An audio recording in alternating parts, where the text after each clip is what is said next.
ಚಿಕ್ಕಬಳ್ಳಾಪುರ ತಾಲೂಕಿನ ಕಳವಾರದಲ್ಲಿರುವ ಓಂಕಾರ ಜ್ಯೋತಿ ಮಠದ ಆಸ್ತಿ ಕಬಳಿಸುವ ದುರುದ್ದೇಶದಿಂದ ಇತ್ತೀಚೆಗೆ ಮಠದ ಪೀಠಾಧಿಪತಿಗಳಾದ ಶ್ರೀ ಉಮಾಮಹೇಶ್ವರ ಸ್ವಾಮೀಜಿಯವರ ಹುಟ್ಟುಹಬ್ಬದಂದೇ 100ಕ್ಕೂ ಹೆಚ್ಚು ಜನರ ಗುಂಪೊಂದು ಆಶ್ರಮಕ್ಕೆ ಅಕ್ರಮವಾಗಿ ನುಗ್ಗಿ ಮಾರಣಾಂತಿಕ ಹಲ್ಲೆ ನಡೆಸಿದೆ.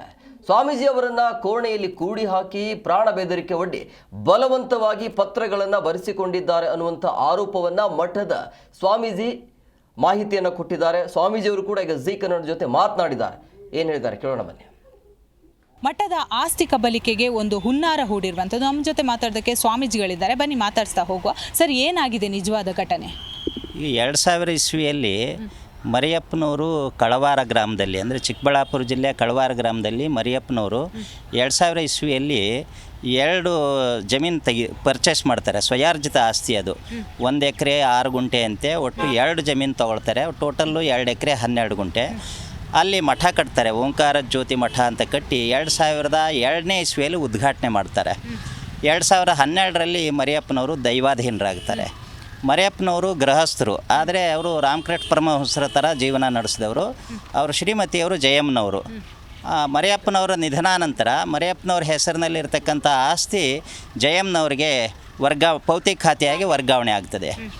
ಈ ನಮ್ಮ ಉಮಾಮಹೇಶ್ವರ ಸ್ವಾಮೀಜಿಗಳು ಈ ಮಠದ ಉತ್ತರಾಧಿಕಾರಿಗಳು. ಇವರಲ್ಲಿ ಪಕ್ಕದಲ್ಲಿರ್ತಕ್ಕಂಥ ಪಾಪಾಗ್ನಿ ಮಠಕ್ಕೆ ಆವಾಗವಾಗ ಸಾಧನೆಗೆ ಬರ್ತಿರ್ತಾರೆ. ಅಮ್ಮನವರು ಪರಿಚಯ ಆಗ್ತದೆ, ಅಲ್ಲಿಗೂ ಹೋಗೋದು ಬರೋದು ಮಾಡ್ತಿರ್ತಾರೆ. ಅದಕ್ಕೆ ಅಮ್ಮನವರು ಇವ್ರನ್ನ ಇಷ್ಟಪಡ್ತಾರೆ. ಇವರು ಸಾಧನೆ ಮಾಡ್ಕೊಂಡು ಮಂಗಳೂರು ಕಡೆಯವರು ಊರಿಗೆ ಹೋಗಿರ್ತಾರೆ. ಇವ್ರ ನಂಬರ್ ತೊಗೊಂಡಿರ್ತಾರೆ ಅಮ್ಮವರು. ಮತ್ತು ಅಮ್ಮವರು ಸ್ವಾಮೀಜಿಗೆ ಫೋನ್ ಮಾಡಿ ಕರೆಸ್ಕೊಳ್ತಾರೆ. ಅಪ್ಪ, ನನಗೆ ವಯಸ್ಸಾಯಿತು, ಮಠ ಮುಂದುವರಿಸಲಿಕ್ಕೆ ಯಾರೂ ವ್ಯವಸ್ಥೆ ಆಗಿಲ್ಲ, ನೀನೇ ಬಂದು ನನ್ನ ಸೇವೆ ಮಾಡಬೇಕು, ಮಠ ಮುಂದುವರ್ಸ್ಕೊಂಡು ಹೋಗಬೇಕು ಅಂತ ವಿನಂತಿ ಮಾಡ್ಕೊಳ್ತಾರೆ ಜಯಮ್ಮನವರು. ಹಂಗಾಗಿ ಸ್ವಾಮೀಜಿ ಬಂದು ಸುಮಾರು ಕೊರೋನಾಗಿಂತ ಮುಂಚೆ 5-6 ವರ್ಷಗಳ ಹಿಂದೆಯೇ ಸ್ವಾಮೀಜಿ ಆಶ್ರಮಕ್ಕೆ ಬರ್ತಾರೆ. ಬಂದ ನಂತರ ಅಮ್ಮ ಏನು ಹೇಳ್ತಾರೆ, ನನಗೆ ವಯಸ್ಸಾಗಿದೆ, ಮಠ ಪರಂಪರೆಯಾಗಿ ಮುಂದುವರಿಸ್ಕೊಂಡು ಹೋಗಬೇಕು, ಇದು ಮರಿಯಪ್ಪನವರ ಆಶಯ ಕೂಡ ಇದೇ ಆಗಿದೆ, ಅದಕ್ಕೋಸ್ಕರ ಈ ಮಠವನ್ನು ನಿನ್ನ ಹೆಸರಲ್ಲೇ ಮಾಡ್ಕೊ ಅಂತ ಅಮ್ಮವರು ಕೇಳ್ತಾರೆ. ಆದರೆ ಸ್ವಾಮೀಜಿಯವರು ಬಹಳ ನಿರಭಿಮಾನಿಗಳು, ತಮ್ಮ ಹೆಸರಿನಲ್ಲಿ ಯಾವುದೇ ಆಸ್ತಿ ಇರಬಾರ್ದು ಅಂತ ಆಸೆ ಉಳ್ಳವರು. ಅದಕ್ಕೆ ಹೇಳ್ತಾರೆ, ನನ್ನ ಹೆಸರಿಗೆ ಯಾವುದೋ ಆಸ್ತಿ ಬೇಡಮ್ಮ ಅಂತ ಹೇಳ್ತಾರೆ. ಹಾಗಾದ್ರೆ ಏನಪ್ಪ ಮಠದ ವ್ಯವಸ್ಥೆ ಹೇಗೆ ಅಂತ ಕೇಳಿದಾಗ, ಒಂದು ಪಬ್ಲಿಕ್ ಚಾರಿಟೇಬಲ್ ಟ್ರಸ್ಟ್ ಮಾಡಿ ಆ ಮೂಲಕ ಮಠ ನಡೆಸ್ಬೋದು ಅಂತ ಸ್ವಾಮೀಜಿ ಸಲಹೆ ಕೊಡ್ತಾರೆ. ಅದು ನನ್ನ ಗಮನಕ್ಕೆ ಬಂದ ಪ್ರಕಾರ ಸುಮಾರು 15 ಕೋಟಿ ರೂಪಾಯಿ ಪ್ರಾಪರ್ಟಿ ಅಂತ ಮಾಹಿತಿ ಇದೆ. ಆ ದುಡ್ಡನ್ನು ಅಮ್ಮವ್ರಿಗೆ ಕೊಟ್ಟಿಲ್ಲ. ಪಾರ್ಥಸಾರಥಿ ಏನು ಮಾಡಿದ್ದಾರೆ, ಅಮ್ಮವ್ರ ಅದನ್ನ ಬಹುಶಃ ದೊಡ್ಡಬಳ್ಳಾಪುರದಲ್ಲಿ ಒಂದು ಬ್ಯಾಂಕ್ನಲ್ಲಿ ಅಕೌಂಟ್ ಓಪನ್ ಮಾಡಿ ಅದಕ್ಕೆ ನಾಮಿನಿ ತಾನೇ ಇಟ್ಕೊಂಡಿದ್ದಾನೆ ಪಾರ್ಥಸಾರಥಿ.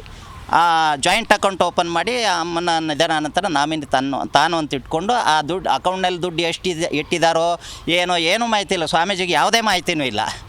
ಅವರೇನು ಮಾಡಿದರೆ, ಈ ಸ್ವಾಮೀಜಿ ಅವರು ಒಂದು ದಿನ ಈ ಲೆಕ್ಕಾಚಾರ ಸ್ವಲ್ಪ ಕೇಳಿದ್ದಾರೆ. ಹಂಗಾದ್ರೆ ಸ್ವಾಮೀಜಿ ಅವರು ಇಲ್ಲಿ ಇದ್ದರೆ ನಮ್ಮ ಎಲ್ಲ ಹಣಕಾಸಿಗೆ ತೊಂದರೆ ಬರ್ತದೆ ಅನ್ನುವಂಥ ಉಪಾಯದಿಂದ ಸ್ವಾಮೀಜಿಗೆ ಡಿಸ್ಟರ್ಬ್ ಮಾಡಬೇಕು ಅಂತ ತೀರ್ಮಾನ ಮಾಡಿದ್ದಾರೆ. ಯಾವೆಲ್ಲ ದಾಖಲಾತಿಗಳಿದೆ ನಿಮ್ಮ ಹತ್ರ? ದಾಖಲೆ ರಿಜಿಸ್ಟರ್ ಮಾಡಿದ ಎಲ್ಲ ದಾಖಲೆಗಳಿವೆ ನಮ್ಮ ಹತ್ರ.